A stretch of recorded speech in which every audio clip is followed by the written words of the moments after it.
जय श्री सीताराम। राष्ट्रों की कुंडली और उनकी दशाओं का अध्ययन अत्यंत ही जटिल होता है और सटीक समय के आधार पर इसमें भिन्नता भी हो सकती है।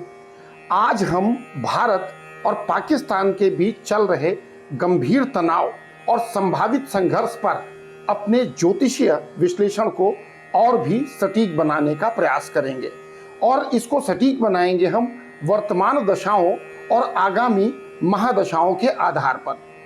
क्या यह तनाव एक पूर्ण युद्ध में बदल सकता है? अगर युद्ध हुआ तो इसका परिणाम किसके पक्ष में जाएगा? अंतर्राष्ट्रीय समुदाय में स्थिति कैसी रहेगी, विशेष रूप से भारत की? और सबसे महत्वपूर्ण आगामी महादशाएं यानी भारत की मंगल की और पाकिस्तान की सूर्य की क्या संकेत दे रही हैं? आइए इन सभी पहलुओं को आज के इस वीडियो में गहराई से समझने का प्रयास करते हैं। यहाँ पर मैं यह पुनः स्पष्ट करना मेरा कर्तव्य है कि यह विश्लेषण वैदिक ज्योतिष के सिद्धांतों, विशिष्ट कुंडलियों और दशाओं पर आधारित है। यह कोई राजनीतिक या सैन्य भविष्यवाणी नहीं है। ज्योतिष हमें संभावित ऊर्जाओं और प्रवृत्तियों का संकेत देता है। अंतिम परिणाम मानवीय कर्मों और दैव इच्छा पर निर्भर करता है। कृपया इसमें ज्योतिषीय अध्ययन के रूप में देखें। तो चलिए भारत की कुंडली से शुरुआत करते हैं। भारत की कुंडली वृषभ लग्न कर्क राशि की कुंडली है। वर्तमान में भारत चंद्रमा की महादशा में सूर्य की अंतर्दशा से गुजर रहा है। चंद्रमा वृषभ लग्न के लिए चंद्रमा तीसरे भाव यानी पराक्रम, पड़ोसी, कम्युनिकेशन यानी संचार, इसका स्वामी होता है और कर्क राशि में यानी अपनी स्वराशि में तीसरे भाव में स्थित है। तीसरे भाव का स्वामी अपनी राशि में तीसरे भाव में होना इस भाव को अत्यंत बली यानी ताकतवर बनाता है। यह पड़ोसियों से संबंधित मामलों में देश के पराक्रम, संचार, छोटी यात्राओं और समझौतों पर गहन प्रभाव डालता है। बात करें अगर सूर्य की, तो वृषभ लग्न के लिए सूर्य चौथे भाव यानी सुख भाव, जनता, घर का स्वामी होता है और कुंडली के तीसरे भाव में स्थित है।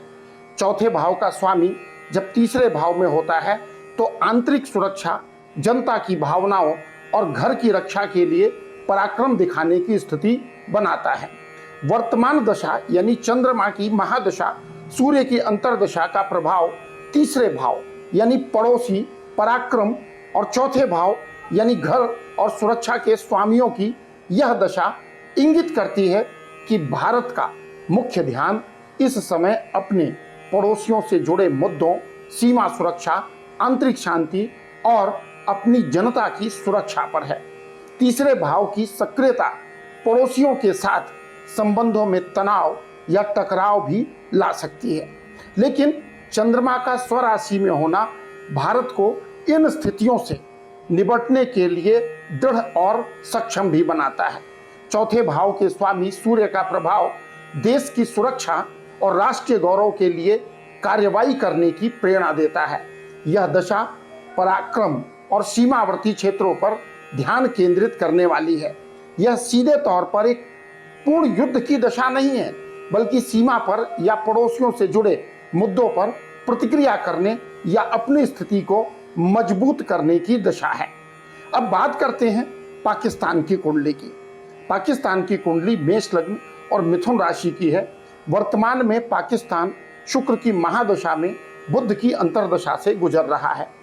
शुक्र की बात करें तो मेष लग्न के लिए शुक्र दूसरे भाव धन, कुटुंब, वाणी और सातवें भाव साझेदार, युद्ध और जनता से संबंध का स्वामी होता है और कुंडली के चौथे भाव सुख, भूमि, जनता, घर में स्थित है। सातवें भाव यानी युद्ध के स्वामी शुक्र की महादशा युद्ध या महत्वपूर्ण साझेदारियों से संबंधित ऊर्जा को सक्रिय करती है। बात करें बुध की, तो मेष लग्न के लिए बुध तीसरे भाव यानी पराक्रम, पड़ोसी, संचार यानी कम्युनिकेशन और साथ में जन्म कुंडली के छठे भाव यानी शत्रु, रोग, ऋण और चुनौतियों का स्वामी होता है और कुंडली के चौथे भाव में स्थित है। तीसरे भाव यानी पड़ोसी और छठे भाव यानी शत्रु के स्वामी भाव की अंतर्दशा पड़ोसियों और शत्रुओं से संबंधित चुनौतियों और संघर्षों को सीधे तौर पर लेकर आ रही है। वर्तमान दशा यानी शुक्र महादशा, बुध अंतर्दशा का प्रभाव सातवें भाव यानी युद्ध के स्वामी शुक्र की महादशा में छठे भाव शत्रु चुनौतियों और तीसरे भाव के स्वामी बुध की अंतर्दशा चल रही है। यह संयोजन अत्यंत विस्फोटक है। यह इंगित करता है कि पाकिस्तान इस समय अपने शत्रुओं और पड़ोसियों के साथ संघर्ष की तीव्र ऊर्जा से गुजर रहा है। सातवें भाव का स्वामी युद्ध की संभावना को बढ़ाता है, जबकि छठे भाव का स्वामी शत्रुओं से मिलने वाली चुनौतियों या स्वयं द्वारा उत्पन्न की गई समस्याओं को दिखाता है। इन दोनों ग्रहों का चौथे भाव यानी घर, जनता के भाव में होना बताता है कि यह संघर्ष या चुनौतियां सीधे तौर पर पाकिस्तान की आंतरिक शांति और जनता को प्रभावित करेगी। मेष लग्न का आक्रामक स्वभाव इस ऊर्जा को और भी अनियंत्रित बना सकता है।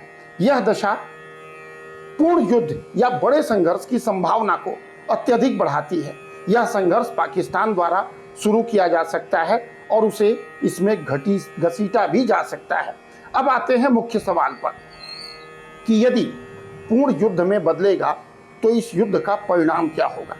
वर्तमान दशाओं के आधार पर अगर हम विश्लेषण करें तो युद्ध की संभावना यानी पाकिस्तान की शुक्र की महादशा, सातवें भाव का स्वामी में बुध की अंतर्दशा, तीसरे और छठे भाव का स्वामी एक बड़े सैन्य टकराव को बहुत प्रबलता के साथ इंडिकेट करती है। ये भाव सीधे तौर पर युद्ध, शत्रु और पड़ोसियों से संबंधित है। भारत की चंद्रमा की महादशा यानी तीसरे भाव के स्वामी और सूर्य की अंतर्दशा यानी चौथे भाव के स्वामी मुख्य रूप से रक्षात्मक और सीमावर्ती गतिविधियों पर केंद्रित है। इसका मतलब है कि तनाव और संघर्ष की पहल पाकिस्तान की ओर से होने की संभावना अधिक है और भारत उसके जवाब में अपनी सुरक्षा के लिए कार्यवाही करेगा। ज्योतिषीय संकेत बड़े संघर्ष या युद्ध की संभावना को स्पष्ट रूप से दर्शा रहे हैं। खासकर पाकिस्तान की वर्तमान दशा के कारण परिणाम किसके पक्ष में है, तो ये परिणाम जानने के लिए दशा, ग्रहों की शक्ति और कुंडली में उनकी स्थिति देखनी होगी कि इस युद्ध का परिणाम आखिरकार किस तरफ होगा। बात करें अगर भारत के चंद्रमा और सूर्य दोनों तीसरे भाव में स्थित हैं। चंद्रमा अपनी स्वराशि कर्क में अत्यंत बली है। सूर्य चौथे भाव का स्वामी होकर तीसरे भाव में है जो रक्षात्मक शक्ति देता है। तीसरे भाव का बली होना भारत को अपने पड़ोसियों से निपटने में और अपनी रक्षा में सक्षम बनाता है।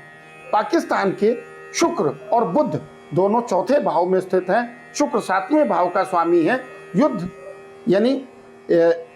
युद्ध भाव का स्वामी है, और बुध तीसरे और छठे भाव का स्वामी है जो कि पड़ोसी, शत्रु यानी सातवें और छठे भाव के स्वामी का चौथे भाव यानी घर और जनता में होना दर्शाता है कि युद्ध या शत्रुतापूर्ण कार्रवाई का सबसे बुरा प्रभाव स्वयं पाकिस्तान के ऊपर पड़ेगा।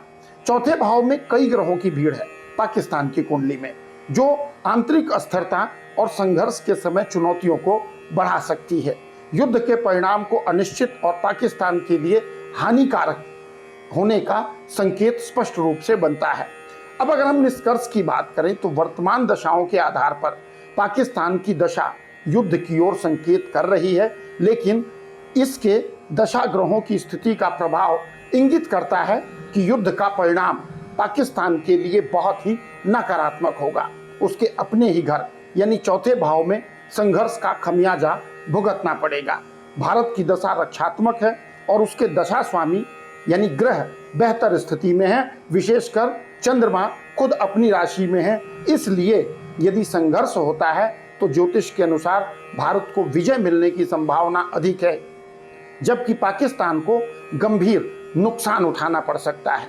इस स्थिति का अगर हम वैश्विक प्रभाव और अंतर्राष्ट्रीय समुदाय में स्थिति को देखें तो पाकिस्तान की शुक्र की यानी सातवें भाव के स्वामी यानी साझेदारी भाव और बुध के छठे भाव के स्वामी शत्रु की दशा सीधे तौर पर उसके अंतर्राष्ट्रीय संबंधों और शत्रुओं के साथ उसके व्यवहार को प्रभावित कर रही है। सातवें भाव में पिछली चर्चा के अनुसार अंतर्राष्ट्रीय साझेदारों या वैश्विक मंच पर उसके संबंधों को अप्रत्याशित और चुनौतीपूर्ण बना सकता है।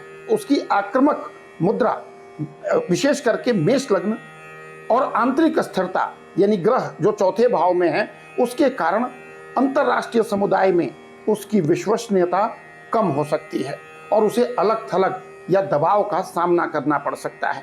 भारत की चंद्रमा सूर्य की जो दशाएं हैं, यानी तीसरे और चौथे भाव के स्वामी, चंद्रमा तीसरे में और सूर्य चौथे में भाव के स्वामी हैं, मुख्य रूप से क्षेत्रीय और आंतरिक मुद्दों पर ध्यान केंद्रित है। भारत इस समय अपनी रक्षात्मक स्थिति को मजबूत करने और अपने पड़ोसियों के साथ संबंधों को संभालने पर ध्यान देगा। चंद्रमा स्वराशि में होने के कारण उसकी नीतियां और संचार अधिक स्थिर और प्रभावी हो सकते हैं। भारत अंतर्राष्ट्रीय मंच पर अपनी स्थिति का उपयोग करके अपनी कार्रवाई को, जो वो पाकिस्तान के विरुद्ध करेगा, उचित ठहराने और वैश्विक समर्थन प्राप्त करने के लिए कर सकता है। वैश्विक निष्कर्ष क्या निकलेगा, ये तनाव निश्चित रूप से वैश्विक चिंता का विषय बनेगा। पाकिस्तान की दशा और कुंडली का योग उसे अंतर्राष्ट्रीय मंच पर कमजोर और संदिग्ध यानी सस्पेक्टेबल बना सकता है। भारत अपनी स्थिति को बेहतर ढंग से प्रस्तुत करने और अंतर्राष्ट्रीय समर्थन बनाए रखने में अधिक सफल होने की संभावना रखता है। भले ही चंद्रमा की संवेदनशीलता के कारण उसे कुछ आलोचना का सामना करना पड़े। अब बात करते हैं आगामी महत्वपूर्ण बदलावों की, यानी भविष्य में जो महादशा का परिवर्तन हो रहा है उसका प्रभाव कैसा पड़ेगा, क्योंकि हमारा ये विश्लेषण एक समग्र विश्लेषण है। बात करें भारत की तो 9 सितंबर 2025 से मंगल की महादशा वृषभ लग्न के लिए मंगल 7वें यानी युद्ध साझेदार और 12वें यानी व्यवहानी विदेश भाव का स्वामी होता है और कुंडली के दूसरे भाव यानी धन वाणी कुटुंब में स्थित है। मंगल की महादशा लगभग 7 साल चलेगी। 7वें भाव के स्वामी मंगल की महादशा भारत के लिए युद्ध और महत्वपूर्ण साझेदारियों पर ध्यान केंद्रित करेगी। मंगल का दूसरे भाव में होना वाणी में तीव्रता और धन संबंधी मामलों में आक्रामकता ला सकता है। यह दशा निश्चित रूप से बड़े सैन्य संघर्षों की संभावना को बहुत ऊंचे स्तर पर ले जाएगी। अगले 7 साल यानी 2025 से 2032 भारत के लिए सैन्य तैयारियों, रक्षा और सुरक्षा के लिहाज से अत्यंत महत्वपूर्ण और चुनौतीपूर्ण रहने वाले हैं। इस दौरान सीमाओं पर तनाव और युद्ध की स्थिति प्रबल रहेगी। बात करें पाकिस्तान की तो 26 अक्टूबर 2027 से सूर्य की महादशा आरंभ होगी। मेष लग्न के लिए सूर्य पंचम भाव यानी बुद्धि, राजनीति और पूर्व कर्मों का फल के भाव का प्रतिनिधित्व करते हैं। इस भाव के यानी सूर्य स्वामी है पंचम भाव के और कुंडली के चौथे भाव सुख, भूमि, जनता भाव में स्थित हैं। ये दशा लगभग 6 साल तक चलेगी। 5वां भाव, जैसा कि मैंने कहा, पूर्व जन्मों या पूर्व कर्मों, राष्ट्रीय नीतियों और निर्णयों के फल को भी दर्शाता है। 5वें भाव के स्वामी सूर्य की महादशा का चौथे भाव में होना ये दर्शाता है कि पाकिस्तान के पिछले कर्मों, नीतियों और निर्णय का सीधा परिणाम उसकी अपनी भूमि और जनता को भुगतना पड़ेगा। सूर्य एक नैसर्गिक क्रूर ग्रह है और चौथे भाव में बैठकर यदि पाप ग्रहों से प्रभावित हो तो आंतरिक अशांति, सत्ता संघर्ष, जनता के कष्ट और पिछले गलत निर्णयों के गंभीर परिणाम दे सकता है। यह दशा पाकिस्तान के लिए किसी हिसाब चुकाने की तरह हो सकती है, जहां उसे अपने गलत कार्यों का खमियाजा भुगतना पड़े।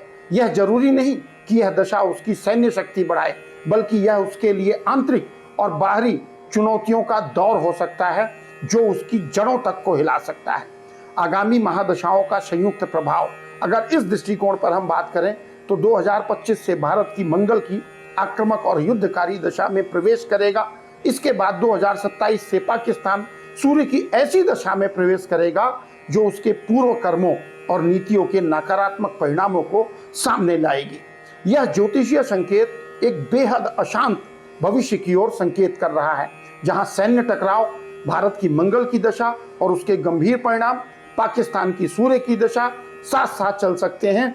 ऐसा लगता है कि पाकिस्तान द्वारा पूर्व में की गई या मंगल की दशा में होने वाली किसी भी आक्रामकता का परिणाम उसकी अपनी सूर्य की दशा में उसको भुगतना पड़ेगा।